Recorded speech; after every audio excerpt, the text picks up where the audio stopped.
good grasp on the meta. They have not had a good idea of how to make a strong team comp as of yet into, you know, the 2021 season. So maybe this is something they're seeing in scrims that top esports like to rely on, just taking it away, saying, no, if we know you're not comfortable in other things, we're just going to make sure that we take away all these fringe picks. They Ornn, the Camille being taken away, so that top lane pool being pinched away as well. I imagine for Rare Adam, they will pick their jungler first and then leave the top lane pick for the counter.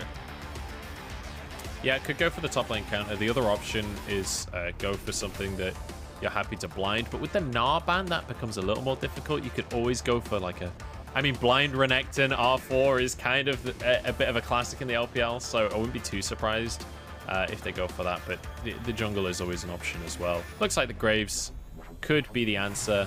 Again, Graves one of these junglers that you can pick into most matchups. Yeah, plenty of options between Lilia, Graves. You know, you've even got the, no, I was going to say the Olaf, but the Olaf was taken away. But the Hecarim as well is something that's relatively safe in those particular setups. But goes with the Graves, no need to show anything else. Going to keep that counter pick for top side. And for top esports, you got to feel about it. And maybe you do go with the Sejuani. You lock that one in for Karsa. And then you go with the Renekton. So a very, very potent duo towards that top side. Yep, so the blind Renekton comes in that we were talking about before. I would love to see the Gangplank locked in. We'll come back to that if it does come in, but I like the Sejuani for Karsa here because, you know, when we talk about Karsa, when we think of this guy, obviously his Lee Sin is exceptional, but generally speaking, he's kind of a supportive player, right? A supportive jungler. Sejuani fits his wheelhouse beautifully. When it's in the meta, he's always going to look pretty fantastic on the Sejuani. It is going to be cube going back to this Kennen. We've seen this from him as well as the Ornn. All about the team fighting top laners, all about being able to do well in the lane. Obviously, he has an exceptionally good matchup against the Renekton. Renekton has a very hard time into Kennen during the laning phase, but also will bring a lot to these group team fights. The one issue that Rare Atom could have is they don't have much in the way of actual hard engage here. So they need to be the ones at objectives first, setting up and allow top esports to come into bed, because if top esports are setting up on these dragons, it's very difficult for anyone on this team to face check brushes and make their way in. Yeah, we've seen how a Kennen soul engage trying to work into a Syndra works. A Scattered a Week is just so damn powerful. There's nothing you can do as a little ninja rat. But on both sides, you got to feel like there's going to be opportunities for top esports. You've got the Sejuani, the big kind of pick comp as such, you know, you're going to be able to have, especially with the powerful top lane and mid laner. Whereas on the side of Rare Atom, I feel like it's definitely going to be more about those, like you said, setting up around objectives, getting the jump on and dictating the pace of fights as they come up to these objectives. Yeah, and for top esports, I would love to see Karsa trying to focus on towards the bottom side of the map. We know how aggressive Zhuo wants to be. We know that iBoy is on Aphelios. Try and stop that snowball happening on the Aphelios. Try and stop him being able to scale for free. You have a ton of dive potential with a Sett and a Sejuani. There is a lot of opportunity to try and get JackeyLove fed, fight for dragons early, and snowball through the bottom side of the map. Have to wait and see how it all pans out, but we are on to the rift for top esports versus Rare Atom. And let the Gyos go.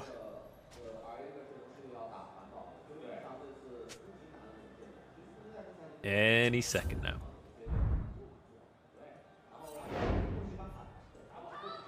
Will they happen? I'm gonna wait. There we are. Hey!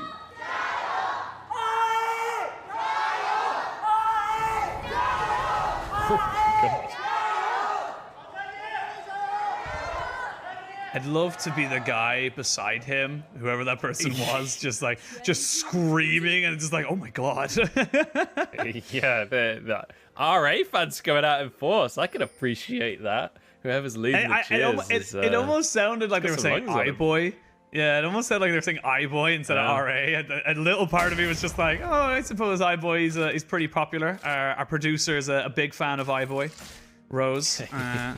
She's an OG fan back in the EDG days. He's been around a while, very much hyped up. I think he's still one of the highest watch clips on the LPL channel, him dodging a Sejuani ult in a final, I believe. He is, like, this is what I was talking about, though, right? When you think about iBoy, there are some insanely great highlights of this player. He is one of those players, though, that historically across his whole career has been a bit inconsistent. Like, he went to Worlds, and I remember Froskurin on the analyst desk, like, really hyping up iBoy, telling everyone, like, this is the guy to watch, this is the guy that's gonna make this tournament happen. It just didn't quite come to fruition on the day, and it feels like since that moment he's not really been able to recapture that glory. So I'm hoping that this is the year that we can have a bit of a resurgence from iBoy, because I feel like this is a team that has a lot of potential to do that, because you do have a quite supportive player in your top lane in Cube. Like, generally speaking, he's on these picks that are more about setting up team fights, more about setting up the rest of the team. It feels like him and FoFo can be like these classic mid ADC carries that the rest of the team is playing around. Oh, we'll see Top Esports dropping down a quick little ward, scouting for vision, seeing if they can find out Ike's in this jungle. Should be a pretty easy clear for both junglers. Neither were looking for any kind of crazy shenanigans. Karsa throwing the Q the wrong way. Don't worry, Karsa. We all saw it. You can, so I think you can, like, I'm not a Sejuani main, correct me if I'm wrong here, but I believe the way that the flail works, it knocks stuff in a direction first, and it also pulls stuff from, like, your immediate hitbox around you. So you can, like, pull the wolves in front of you, then hit it with the flail. So I think he maybe just messed up slightly, but the sentiment is correct. Anyway, there is a ward on the Crux, so right now, Top Esports know exactly where Ike's is. It means that Karsa can quite happily start the Scuttle Crab off, and we'll be able to quite happily get this one. He could potentially just path straight towards the bottom side, although JackeyLove and Zhuo are shoved underneath the tower, so you would expect Renekton to be able to fight for this bottom Scuttle Crab if Karsa did try and move over. And it looks like Karsa is just beelining straight away for it, but Ike's is here on top of Knight. It's a 2v2 in the mid lane. Scatter the Weak on top of Ike's. He gets knocked up as well by the Arctic Assault. They flash forward. He does land the Q. Burst blood to Knight, and Top Esports start off this game perfectly. That was a perfect answer from Karsa. Ike's tries to make the gank happen in the mid lane. Graves not really that great at the early ganks, just gets stunned as soon as he tries to come into the lane. Karsa is there because he was running straight towards the bot side. There is definitely no fighting over the Scuttle Crab anymore. Zhuo tries to just force a fight with the Hex Splash in that bottom side. He's going to be hooked in though. No Haymaker available, but he's fine. And Karsa will be able to grab himself that Scuttle Crab as a reward. Yeah, very early advantage here for the side of Top Esports. You can see they kind of think they have the idea, but they have no idea that Karsa is there. So they think it's a 2v1 when actually it's a 2v2, and that just kind of catches them by surprise. Yeah, I mean, they should have known that Karsa was in this area. Maybe they thought he reset off the back of the crab, but they really should have known he was there. And when you think about, like, Syndra, exceptionally strong mid laner, even in the early game, as soon as you've got your E. Zhuo goes in. Well, they got Zhuo there. iBoy is just playing safe with the Gravitum. Nice easy gun for him to be able to keep. Karsa, no flash, makes this dive very difficult. It's going to be taking about half his HP for his sins of walking in. There was actually no real point in him walking up to that, so I like the fact that RA to kind of pass him out on that. Yeah, they've got to give him a hit. This was to allow JackeyLove to get a reset off. iBoy is going to consistently shove this wave in, especially when he's got Infernum on. So this was Karsa moving into the lane to make sure that JackeyLove can just clear the wave ASAP, get a reset off, grab his Noon Quiver, and get back to the lane without losing too much in that bottom side. So this is just Karsa doing the classic Karsa supportive jungler things of helping out his AD carry. Damn, AD carries can't even push their own damn lanes. Back in my, Petrus Farm remembers, back in my day, we got leashes and it was fine. God, I've been playing this game for far too long. Do you remember the old client? Do you remember how awful it looked? I do remember the old client. I love the old really client. Old. What? Oh, it was ugly. It was terrible. It was so ugly. Nostalgically, I love the old client. You know, it's one of those things where I look back at screenshots of those days and of videos of the old League of Legends, and it brings back good memories. Cube is getting dived, but he has cleared the wave. Yeah, he had got cleansed as well. Cube should still fall, though, as 369 tanks that one up for Knight. Used the Slicing Maelstrom to clear the wave, but it was just too little, too late. They knew what was going on, but he could not prevent it from happening. Yeah, Cube looking a little bit square on that one. The huge wave comes in. He was correct to try and ult it to survive. I think the flash was maybe a little overzealous. Tried to dodge the stun, but Knight luckily had his outplay button at the ready, tapped R, and then suddenly Top Esports won the game. Who would have thought that? Ike's in the meantime, though, does get to answer with a dragon. So not all is lost for Rare Atom, but yeah. Syndra doing Syndra things. Knight on Syndra is always going to be a win. Good roam from Zhuo as well, keeping the pressure up, not really losing anything in that bot side either, as Hong lands a hook onto Zhuo. It's kind of an intent hook to show them what you can do. It's like, look, I haven't missed yet. Don't tempt me. I'll get you. And you can see Ike's actually taking the second blue. It's actually not super rare that we see this nowadays, purely because of the way jungle camps work. The way they work now is that if you hit level 9, you actually gain more experience per camp you take, so it's actually a lot better for you. And that's why we generally see when a jungler hits level 9 and another jungler's at level 7 or something like that, it's just a massive 2-level gap forever. I'm not exactly sure of the 100% of the maths, but generally speaking, you do want to try and keep your jungler as close to the other jungler as physically possible. If you start falling behind, it can just start snowballing away from you. Yeah, partly as well on Graves, you want to be trying to farm up as much as possible. He is actually falling behind in XP right now, so I think this was a decision of, you know, FoFo already has a tier anyway, so he's not going to be struggling too much for mana. It is not great to not get the blue buff as the mid laner, but when you're able to get a tier early on, it's not the end of the world. Karsa, in the meantime, though, is on the top side of the map. He's going to just walk up and grab this Rift Herald completely uncontested here.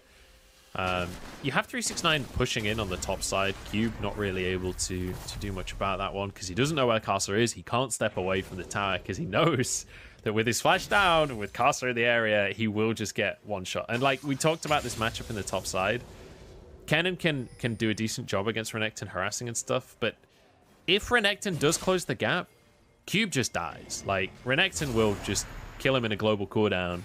And Karsa and Knight, they're not going to let Renekton do this by himself.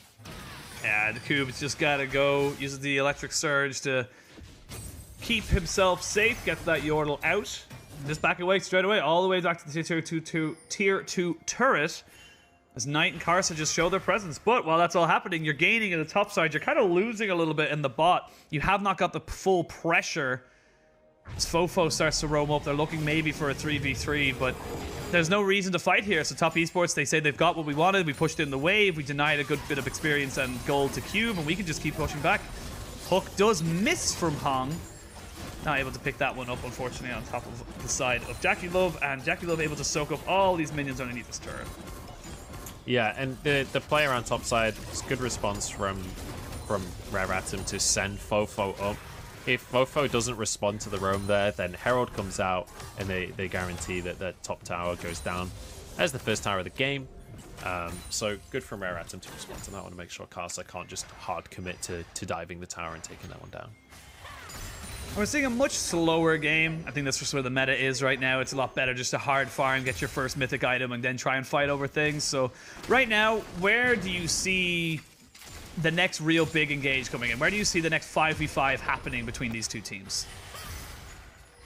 Well, I feel like from the side of Rare Atom, you're pretty scared to fight Top Esports right now. I mean, you've got an Aphelios as your bot lane carry. You've got an Orianna in the mid lane as well. Both of these carries scale exceptionally well, but realistically in the very early stages, I mean, Orianna, it doesn't matter how good she is in the early stages, she's 2 kills behind, so she's never going to be able to match up to the Syndra at this point in the game.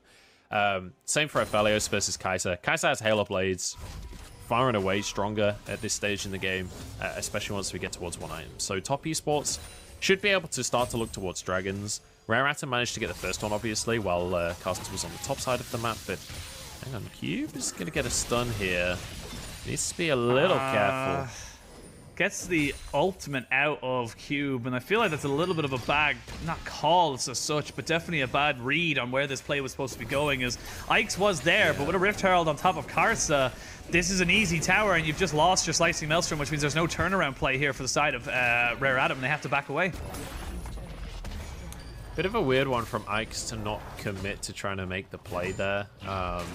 But nicely done by Top Esports. As soon as the Slice of Maelstrom's gone, they are able to just punish that. Drop down the Herald, grab themselves a tower. They'll get a second charge out of this one, but 369 obviously wants to reset, spend some of that gold. Dragon's coming up in 20 seconds. And I wouldn't be surprised to see Top Esports just beeline towards that objective. You can see Ike's is in the bottom half of the map already trying to set this one up. You expect Knight to try and grab mid-prio here and then just run down towards that Drake. For Rare Adam, you haven't got a teleport on Cube, nor do you have the Slicing Maelstrom up just yet. With the Dragon just spawned, to feel like Top Esports are in the priority. However, they have yet to really get a full reset on mid lane. They're really kind of just setting up for it now. It's going to be a little bit of a slog. I feel like Rare Adam are going to try and just take this as quick as they possibly can. But the Renekton is here. Yeah. Renekton is on the bot side, so this could end up being a big fight. Oh, as I say that, straight away. Reset, but he had TP, yeah. Yeah, gonna TP straight away. There's the shockwave down as Hong has found himself in no man's land, and Zhuo keeps everybody else away. This is exactly what I was talking about. You have the TP advantage. You're the ones that are in position. There's not really much you can do on Rare Adam, and I feel like Rare Adam just felt like, oh, maybe they're not here, and then they got caught. Yeah, you saw 369 walked all the way down towards the dragon, so JackeyLove had reset right before the fight, but it's fine. Hang on, Ike's has been found. Ike's has been found, but I don't think they were looking for him as Ike's goes underneath the tower. JackeyLove uses the ult, or he doesn't even use the ult, uses the flash, and just gets himself out of turret range. They get themselves another kill, so 4-0 for Top Esports, and the gears are turning, the train is moving. This is starting to look a little bit, kind of unfortunate for the side of Rare Adam. It's starting to look real good for the side of Top Esports right now. JackeyLove just walking under the tower. I think they were actually trying to get iBoy there. Or I think they wanted to dive the tower. Axe just happens to be in the tri-brush, and they get a nice easy kill for themselves. JackeyLove actually walking underneath the tower just to get the last couple of autos and then flashes out the other side. Very nicely done. Karsa moved down to the bot side though, and iBoy has overextended. We've never said that before. Oh dear, this is an unfortunate tie. Great face breaker, and that's, you're going to see Rare Adam commit fully with this with 2 teleports in, but 369 is already on the backside. 2 people are dead to the 3v5 at best for you. This is all gone horribly wrong. 3 kills, and now FoFo is left underneath the tower without a prayer. The Glacial Prison just to lock him up and seal his fate. This is everything Top Esports wanted. Yeah, Ike's is currently on his Krugs just like in tears. He wished he could have been a part of that. Also, we've got James Bond on the Rift as Karsa is now 007. That was so sad for Rare Atom. They tried to commit to defending iBoy. It doesn't work out, but the TPs were already committed. iBoy died so damn quick. Same for Hung. And then the TP is already channeling. It means that Top Esports can get in a position to capitalize on those bonus kills. This has gone from bad to worse for Rare Adam. And again, iBoy, this is why I never hype this guy up. He's just always caught between where he shouldn't be. So, one thing I will say is that was actually very, very well played from Zhuo. iBoy is staying too long because he's with a Thresh, right? And he thinks, oh, I can take the lantern out. Zhuo pulls him out, and then obviously the TPs come in. Cube can't do much in this situation. This is 2v5, so this was never going to end well beyond that, but iBoy trying to stay for the plate because he has a Thresh. But then Top Esports, it's so good to see them being incredibly proactive like this and saying, oh, look, iBoy's going to overextend for a plate. Let's teleport our Renekton down there and guarantee that there is no way out of this one. Well, he died while you were analyzing that replay as well. He got caught out by overextend. I actually think he got dove underneath his own tower, excuse me. It wasn't technically an overextension, but when you're this far ahead as Top Esports, even your own tower is an overextension right now. They just can take complete and utter control around this top side. They've got pressure in the mid lane. They're looking towards pressure up in the top side. That turret is almost certainly going to fall, considering you have got so many people committed here from Top Esports. Cube has to get himself out of there, and this is just good moves from Top. It feels like they've kind of woken up. They had the little moments of the first two series where they let away, a couple of easy losses, but right now this looks solid. Yep, this looks pretty fantastic. This looks like they've woken up a little bit, and they're here to play. Herald down in the mid lane as well. That's going to be at least 1 tower. I don't think they can stay and push more because iBoy is moving on up. FoFo is answering on the bottom side though. And they are out of minions, so they won't be able to finish this tower off. But Top Esports being exceptionally proactive here. It's so good to see. I feel like this Sejuani pick has been the crux of all of this because he's been able to be everywhere. Let's take another look at this. Oh, no. 1v1 me, bro. There's nothing you can do. There is nothing you can do there. Speaking of 1v1 me, FoFo has used the shockwave, and now he gets jumped on straight away by JackeyLove. JackeyLove trying to outplay this as best he can, but Ike's is playing keep away. FoFo just about gets that one, and Ike's perfectly positioned to stop the Kaisa from taking down the Orianna. I think JackeyLove misclicked there. I think he accidentally autoed Ike's one time while FoFo was exceptionally low. I think he would have died regardless. I don't think he could have actually won the 2v1, but valiant effort from him. Unsurprising to see JackeyLove trying to take on a 2v1 while he's ahead. This is exactly what we were talking about at the very start of the series. We were saying, look, JackeyLove, he's a really good player. He definitely bites off more than he can chew sometimes. He definitely overextends when they have the lead and it can cost them. I don't think this is going to cost them anything, but still just JackeyLove doing JackeyLove things.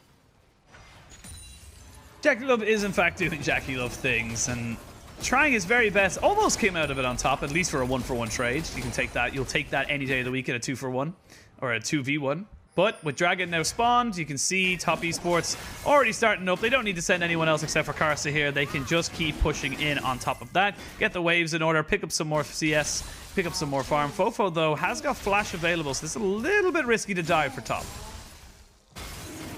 Yeah, I don't think they can dive onto FoFo at this point in the game. They're just trying to pressure on this bottom side, go for the wolves, go for the Grom. Because if you're pressuring that deep in the jungle, there's no way that Ike's can ever sneak in and try and get a cheeky steal or anything like that. There's no way for Rare Atom to even consider contesting the Dragon while you're pushing them so far back in the jungle. Exhaust actually comes out from Cube. Obviously has the unsealed spellbook on the Kennen. That's going to keep him safe for now, but we mentioned a dive before. Now it's really happening. Yep, shotgun in with JackeyLove. Chick, boom, gets himself another kill. They've got pressure in this bot side. They picked up the Dragon as well. So overall, Top Esports, advantage to advantage to advantage. Yes, they lost JackeyLove to that one kill. It does not matter. They are still feeling very strong. Yeah, and I feel like JackeyLove this season, he's playing for highlights, right? We saw him go for the 1 versus 4 in the previous series and nearly pulled it off. Got 3 kills in that situation. You see him go for the 1v2 this game, and it doesn't work out. But it feels like that wasn't... Like, JackeyLove knows League of Legends. He knows that's not a favorable trade to take. He knows that's not a fight that, like, realistically, most players would win. But he knows that he's JackeyLove, and he knows that he wants to try and take that fight and see if he can win it. And that's the difference between JackeyLove and most players. I was going to say, I think the difference is where most people just try and escape, JackeyLove goes, what can I get out of this? He recognizes where he can't, he's just going to die, nothing he can do about it, and tries to just, you know, pivot off of that decision. If he knows he can't get out alive, he just basically tries to take as many people down as possible with him, which you can't help but admire as someone, you know, from a league that is the most bloodthirsty in the entire world. So I appreciate it, and sometimes it leads to montage moments, sometimes it leads to, you know, to big fluffs. So you miss all the shots you don't take. That's how I see it. That's true. And honestly, when you're this far ahead, this game is, let's be honest.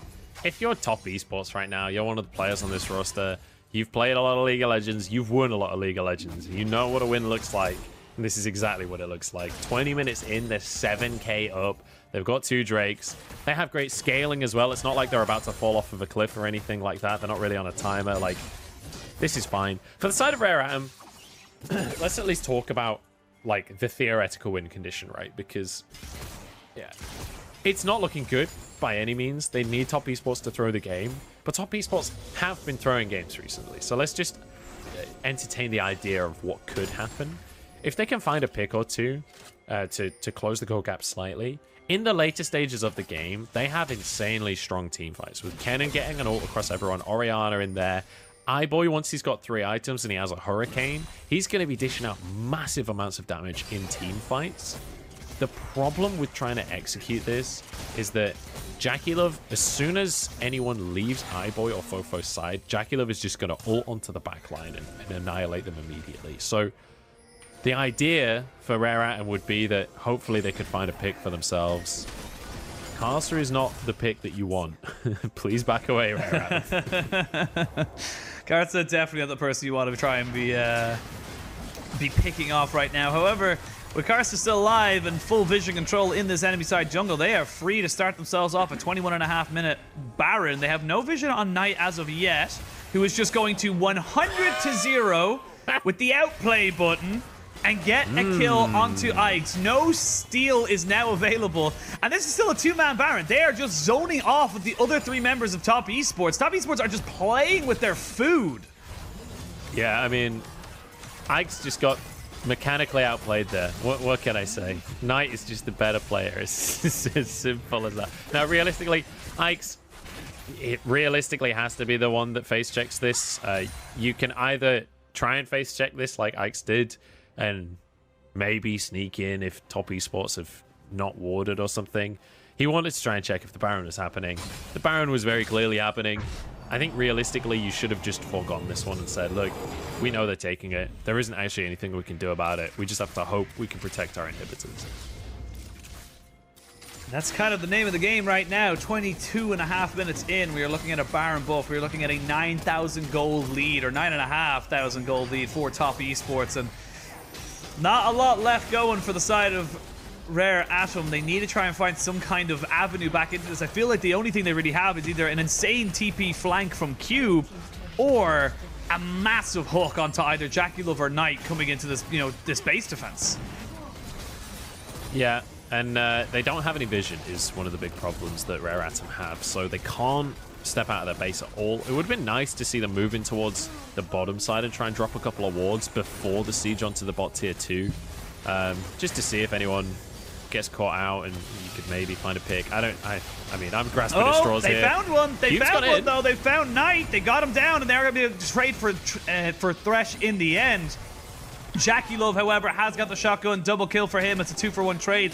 They went for the obliteration. They found Knight before he could flash away. They do get themselves a kill. They try and delay this Baron buff, but 369. Oh, it's a triple. Oh, does JackeyLove go for even more? He wants it. You can see that he wants it. He wants that pentakill, but he's not going to get it. He's going to have to stay with the triple. They'll tick themselves off. An inhibitor turret in the mid lane, an inhibitor in the mid lane. Move towards top side as well.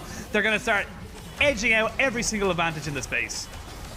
Yeah, they aren't going to end the game right here and now, but you could see that they wanted that multi-kill, honestly. You could, as soon as that third kill comes through and it's all on JackeyLove, the 2 people are at half HP, I suddenly sat up straight in my chair. I was like, oh my god, is he going to go for it? Doesn't happen in the end. I like this idea, though. This idea, very, very deep ward, and it gets in on top and able to kill Knight. It's just, they're just too far behind. Yeah, I mean, this is what I was talking about, right? If you can get some vision down on and make some plays off the back of it, try and find someone out of position. Unfortunately, as you say, they're, what, 10,000 gold behind at the start of that play, so it's incredibly difficult for anything to happen beyond just finding the pick. Cube did get a huge shutdown, though. Like, being able to get the pick on Knight, I think that was like a 700 gold bounty or something on Knight, so massive influx of gold for Cube. Now as a Void staff no, as well. Cube did not take it. It was actually FoFo who got it. Cube is still on 0 kills. Even better, honestly. If FoFo gets it, he's now on 3 items. So regardless, it's still a massive pickup for them. They've got 2 items on Aphelios. Luckily for Rare Atom, they took the first trade. So this would have been Soul, but Rare Atom managed to get the first trade. So they delay it for 5 minutes there. And it's another little bit of time for them to try and find some items. But this is the way to play, right? Where they group up, try and find some vision. Unfortunately, there are wards all over the base right now, which is not ideal for them. And Top Esports are going to start to move in. Knight is not with the team. If they can find a fight, now is the moment before everyone arrives. Once Top Esports group, there is no way to fight. They're just grouping up. Zhuo did pick himself up a little bit of harassment and loses a bit of his health bar, but should be able to sustain it up pretty quickly. With no real place to go, there's going to be the engage. They get the slicing Maelstrom, but JackeyLove is still alive. Now 369 jumping in on the backside, trying to take down Ikes. JackeyLove will take the first kill of this fight. 369, how are you alive, Mr. Crocodile? God. They can't get it. Actually, JackeyLove was tanking the turret. JackeyLove is down. They can't keep him alive because 369 just said, I am not tanking that, buddy. Knight, however, is still alive and well. Just used the scat of the week on top of the unleashed power to 100-0 the Thresh. They're going to be able to take all the inhibitors you would imagine coming up. Now, FoFo, though, gets caught out by the face breaker. Shockwave lands. That's 2 kills going over to Cube, and Knight is not able to end the game. It looks like Top Esports, we talked about them throwing. This feels like a little bit of a throw. So it was a totally botched engage. Like, they tried to just completely overforce the situation. JackeyLove with a monumental blunder, honestly, just walks underneath the tower when there are no minions. Ike's, though, realizes that they're on the cusp of coming back, and so he tries to 1v1 369. Brother Ike's on the scene here. Cube's actually going to try and chase 369 out of the jungle. JackeyLove is getting towards range, doesn't have ult available. Maybe this is something? The red buff slow is there. Cube decides he can't chase this one too far, and I think that is the correct decision in the end. I'm hoping they'll show us a quick replay of that fight, because you can see here, like, as the minions go in, Karsa goes straight under the tower. The team is not on the same page once again. They're not engaging at the same time. Nobody follows up on Karsa. The minions are now gone. And JackeyLove's tanking. JackeyLove's not even tanking the tower at this point. He just stays on the tower range. Karsa moves out of tower range. JackeyLove goes down. And bear in mind, the damage had already stacked up on Karsa and then transfers that damage over to him. And then at this point, it's just top esports have overstayed. They don't have the same damage. Here's a question for you, Joe. Do you give an enemy team a pentakill? Do you let them have it? If you're the penta, do you give it to them? Absolutely no, not. Of course Damn right. not. This I'm is glad competition. to hear. Pentas are earned. I just wanted to know how you felt about that. Not even, like, pentakills don't even come into the conversation for me. You don't give your opponent anything. This is a competition. This isn't, they're not playing for memes right now. This is the LPL, and I think the players take it incredibly seriously when it comes to that stuff. Ike's gets out. Oh, they're going to go in. There's the show stopper. It's going to be starting it all off, but Joe is dead. It's going to be a support for a support. Jungler's down for top esports. iBoy is just free hitting on the backside, though. Cube is on top of JackeyLove. He's not able to get the right amount of damage, and iBoy just walks a little bit too far forward. And Knight and Jackie able to clean that one up. Double kill for them. FoFo's still there.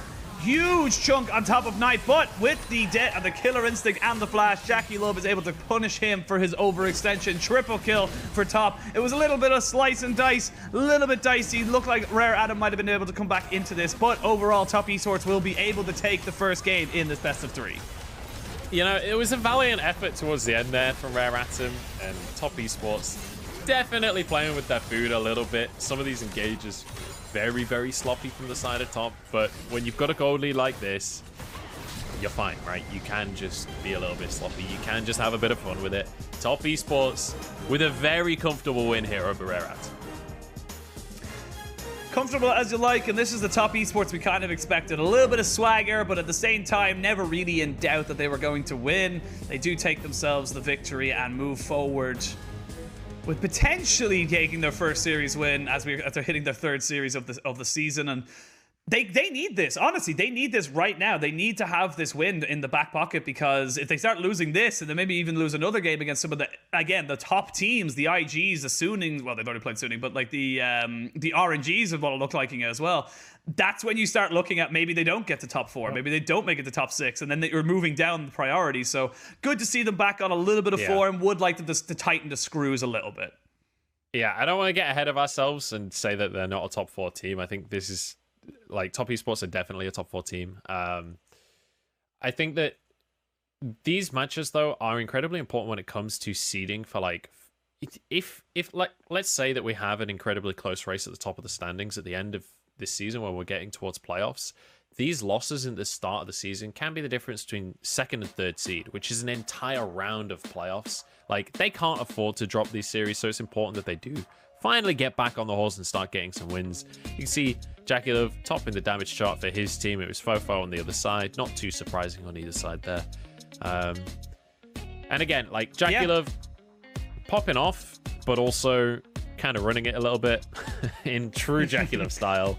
Knight looked exceptional this game.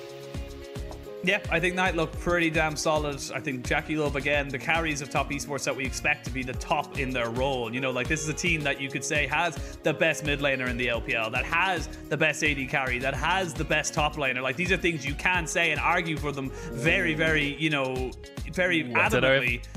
I don't know What, if you can put Knight above Rookie, though. I don't know if you can really Well, do no. that. My point is that there's still a conversation. First of all, I'm going to call you out because you were calling Knight the best Knight mid laner in the world up until like literally this season. I was a year ago. I was a year ago, and then 2020 happened. And we saw Knight not really perform at Worlds. We saw Rookie literally be the only reason IG won a single game last year. Like, Rookie does insane things every single game. Knight does insane things occasionally. I think Rookie I'm is just saying you can put the conversation there. That's all I'm saying. I agree that he's in the conversation.